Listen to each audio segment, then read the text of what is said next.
These plants have arrived from AZGARDENS, which is a company I think based close to Tucson, Arizona. I think it's a small family business.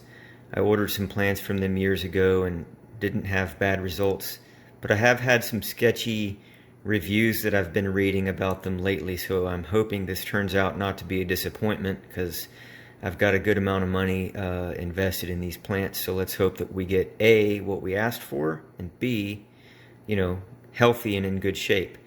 So I like that it says, live animals. That's kind of interesting. That must just be a standard part of their packaging. But anyway, here we go. Let's get this thing opened up.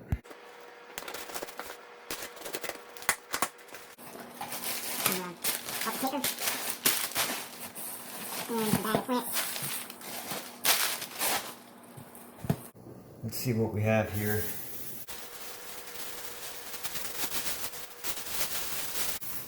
Alright, these are the Anubias Petite. They are looking green and alive. That's good. I got the quantity that I asked for on that.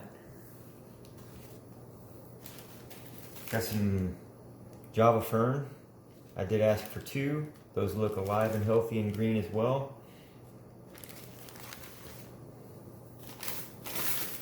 This is the 5 pots of micro sword. This is 12 pots of the dwarf hairgrass, and it looks healthy enough to separate into little groups and plant. Most of it's green.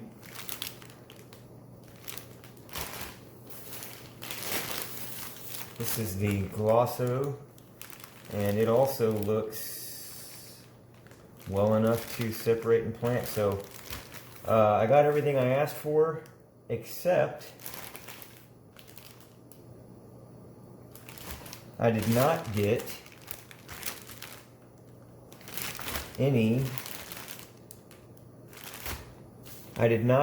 the Riccia.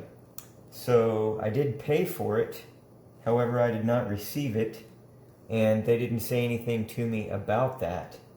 So from what I've read, that is a common problem with them, and it will also be very difficult to get in touch with them, if at all. So wish me luck on that, but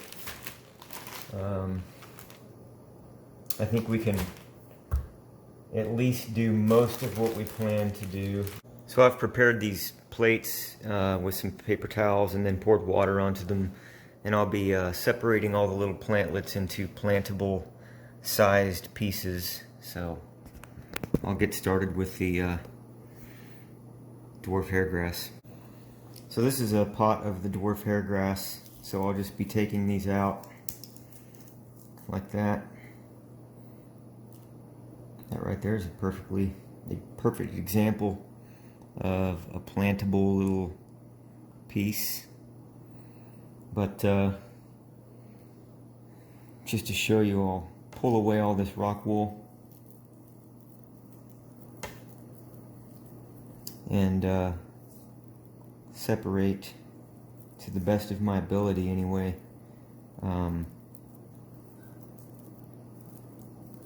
pieces of dwarf hairgrass that can be planted individually, kind of like this. So you want to try not to break the root, but you want to kind of end up with little pieces about like that. So I'll get all these pots and separate them into all the little pieces. And then when I get all that done, I'll put some saran wrap over the plate to keep the moisture contained inside, so that when I'm ready to go plant, they'll still be alive. Alright, so all the dwarf hairgrass has been broken down, all the wool removed, and it's been broken into little pieces that I can do plugs with. So I'm going to just take these, put some saran wrap over them, and start working on the rest of the plants. Alright, so that's a glossostigma pot, and what I've done is, after breaking down all the rock wool, I'm cutting it into little pieces like this. Let's get a clear shot here. There we go. And it takes a long time, but I've got all that to go through. That's several pots left. So all the micro sword is broken down, all the dwarf hairgrass is broken down, so I'm just going to keep working on the glosso to get little pieces like this cut down. I'm putting them into a bowl of water like that, so that when I go to planting those, I can just bring this and start working out of here. After several hours of obsessive compulsive glosso separation, I have a bag full of wool and plastic baskets and a bowl full of little glosso segments.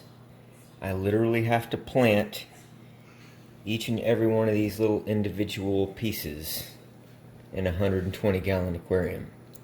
It's going to take a long time. All the rest of the plants are ready to go.